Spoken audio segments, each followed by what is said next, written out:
I heard of one lady, in brief summary. She was born in a poverty-stricken village in Maharashtra, India. She never really had any education. When she was a little girl and wanted to go to school, her family made her take care of the buffaloes.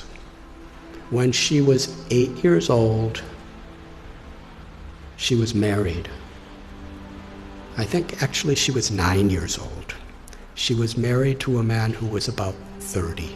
By the time she was 19, she had 3 sons, and she was pregnant. A mafia type of person who was exploiting the people of the village was especially forcing the women of the village to work really hard and paying them practically nothing. And everyone was afraid.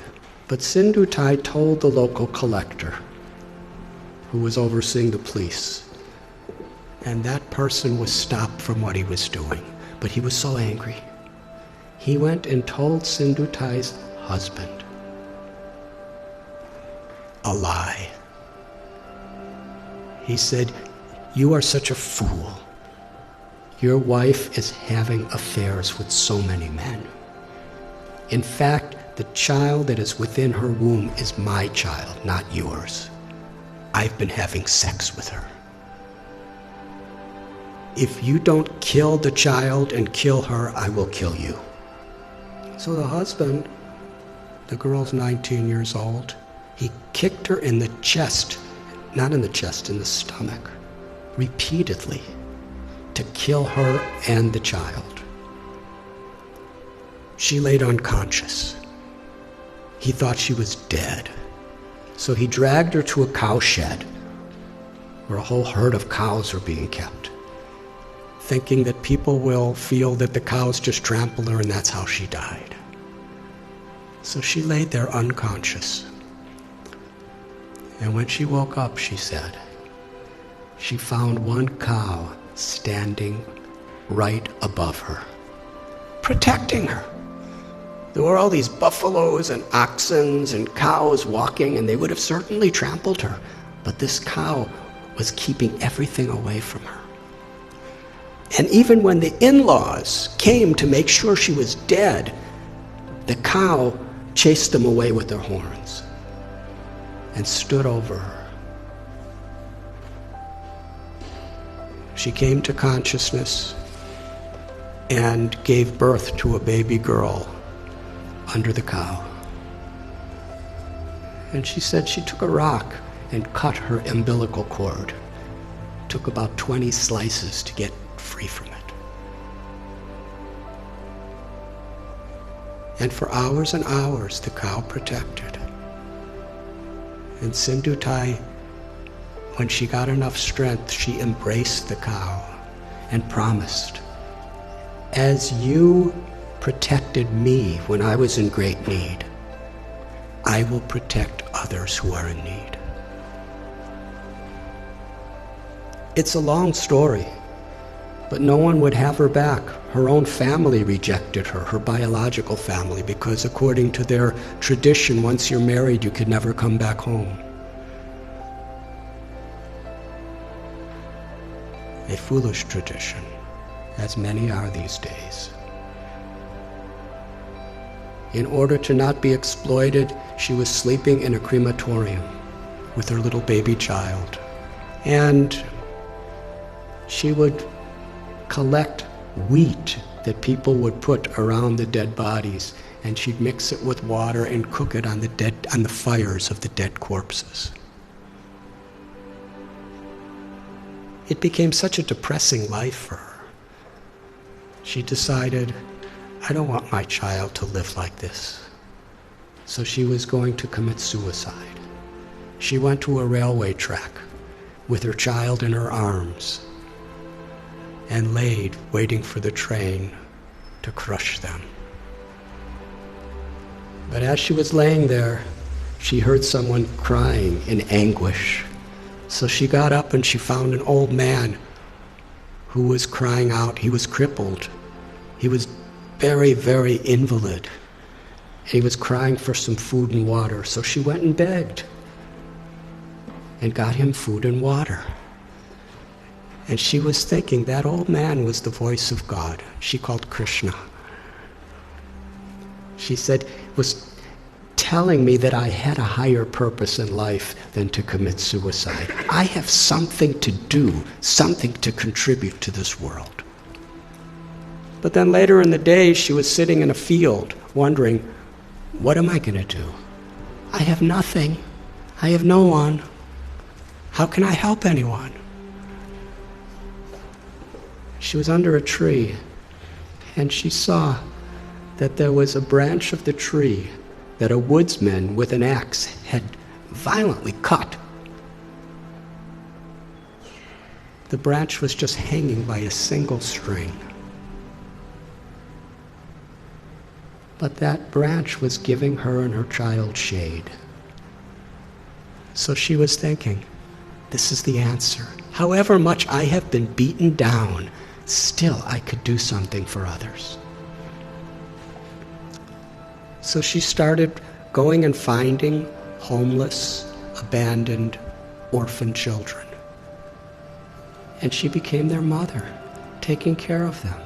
Somehow or other, she learned how to sing really nice, and she begged with her singing, and she provided for them, and somehow or other kept them safe. And after some time, people saw what a difference she was making to so many people that they built an orphanage for her. Over the years, she said, she's had about 1,500 children, over 1,000 grandchildren. And she's made a tremendous difference in her life. All of her children have a great education. Many are doctors and lawyers and farmers, something she never had.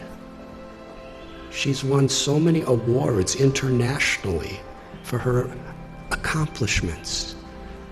But then she explained what the most meaningful and fulfilling thing she ever did in life.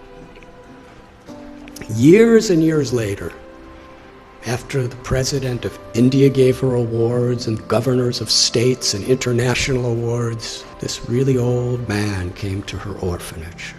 He was starving. He was sick. He was homeless. He was asking for shelter. After a few minutes, she recognized this was her ex-husband, the person who tried to murder her maliciously. She said to him, when you left me to die, I was homeless in rags. Now you're homeless in rags, and I have a nice place with so many people. She said the most meaningful thing in her life is she forgave him. And she said, I will give you shelter, but I'm not your wife. I'm your mother. And when people would visit the orphanage, she would introduce him. This is my eldest son, and sometimes he's very naughty. She told a story. It moved me. So at one place, I shared this story, and somehow it was on YouTube. And in her orphanage, someone showed it to her. So she wanted to meet me. So in Pune, I met her. And she was with a couple other people. And we spoke for about an hour together. It was a wonderful conversation. And afterward, there was one lady who was sitting next to her, who was just beaming with smiles the whole time, but didn't say much of anything.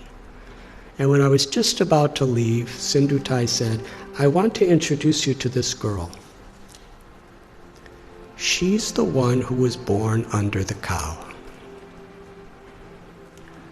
She's now a medical doctor, and she's taking charge of one of our orphanages. And then she said to me, I consider all of the tragedies in my life to have been gifts to empower me to make a difference to others. She considered it all the grace of God.